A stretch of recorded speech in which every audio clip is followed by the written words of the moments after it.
There's so many startups that are springing up, and the number of apps and the number of pieces of software that are being used across these organizations. It's so easy. It's so accessible to be able to create a new new piece of software, to be able to spin something up really super quick and everything. But at the core of what they're doing, are they really doing this with security in mind? And how we mitigate? And the answer to that is more often than not, no. And how do we mitigate against that growing risk? Because that is a real concern. That is a real problem.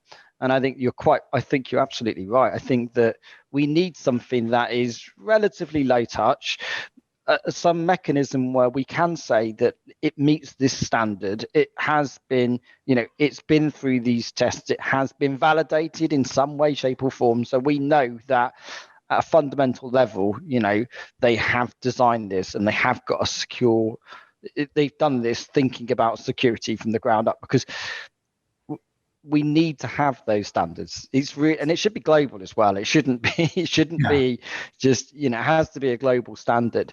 We absolutely need that.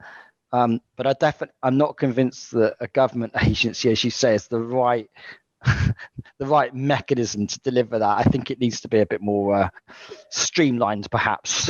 Well, and there's other things.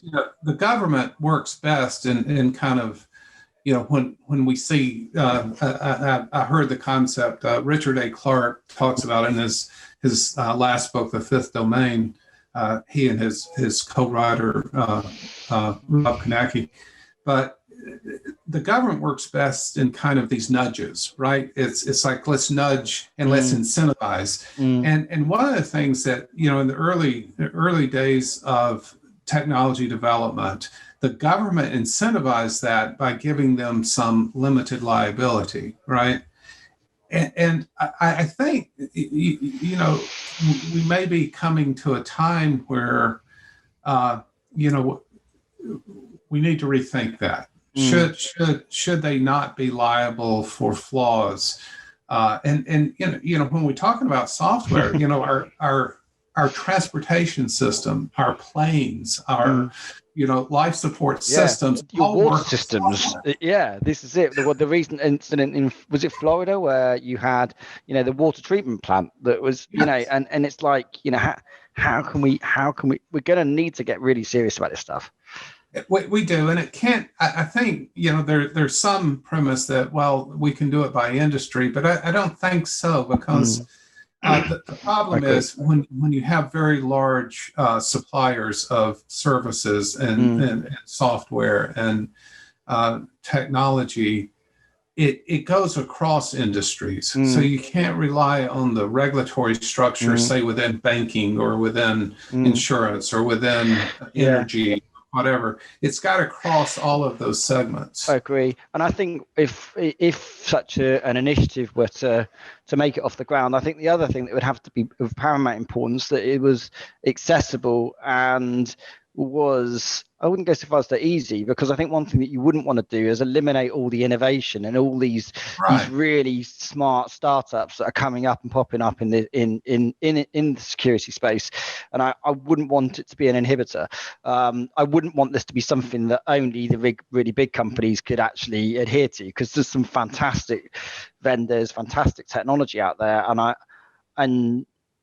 don't want it to get killed by bureaucracy or too much regulation as well. So, it would have to be something that was realistic, and that's another reason why I think that it probably should be a private initiative, in my view.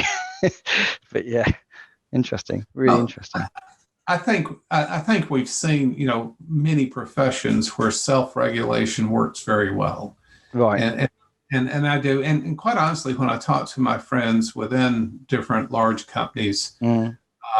They agree. I mean, it's interesting that RI, when they testified before Congress on the SolarWinds, they kind of made the point, we disclosed because we disclosed for the good of the community.